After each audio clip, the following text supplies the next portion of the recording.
Solomon Proverbs. The Lord hates people who use dishonest scales. He is happy with honest weights. People who are proud will soon be disgraced. It is wiser to be modest. If you are good, you are guided by honesty. People who can't be trusted are destroyed by their own dishonesty. Riches will do you no good on the day you face death, but honesty can save your life.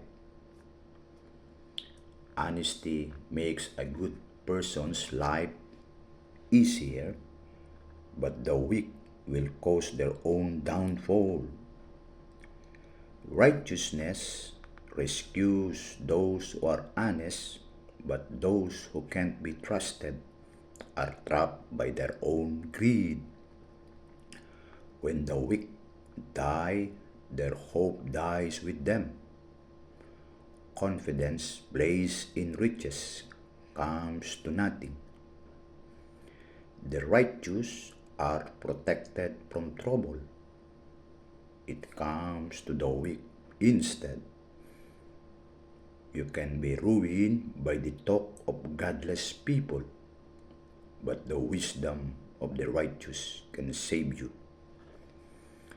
A city is happy when honest people have good fortune, and there are joyful shouts when the weak die.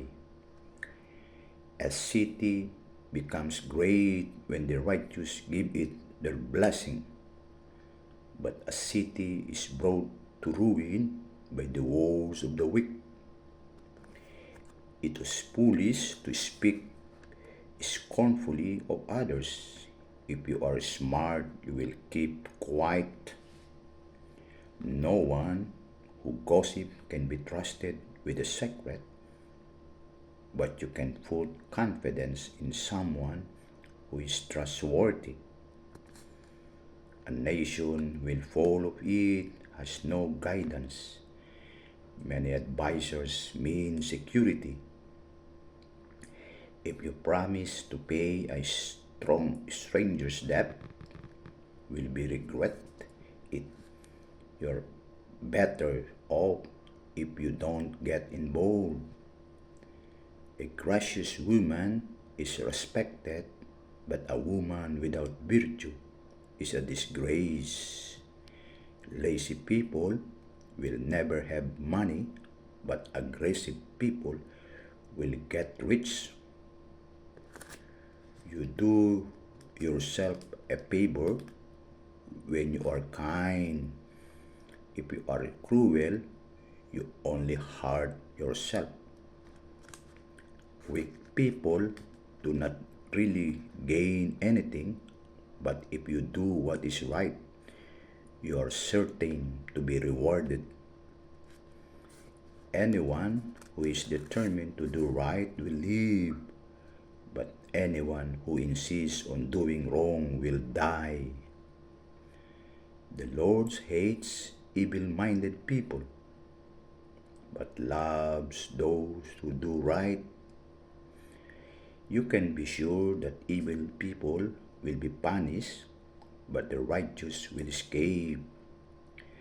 Beauty in a woman without good judgment is like a gold ring in a pig's snout. What good people want always result in good. When the weak get what they want, everyone is angry. Some people spend their money freely and still grow richer. Others are cautious and yet grow poorer. Be generous and you will be prosperous. Help others and you will be helped. People curse someone who boards grain, waiting for a higher price, but they praise the one who puts it up for sale. If your goals are good, you will be respected. But if you are looking for trouble, that is what you will get. Those who depend on their wealth will fall like the leaves of autumn, but the righteous will prosper like the leaves of summer. Those who bring trouble on their families will have nothing at the end. Foolish people will always be servants to the wise. Righteousness gives life, but the violence takes it away. Those who are good are rewarded here on earth, so you can be sure that weak and simple people will be punished.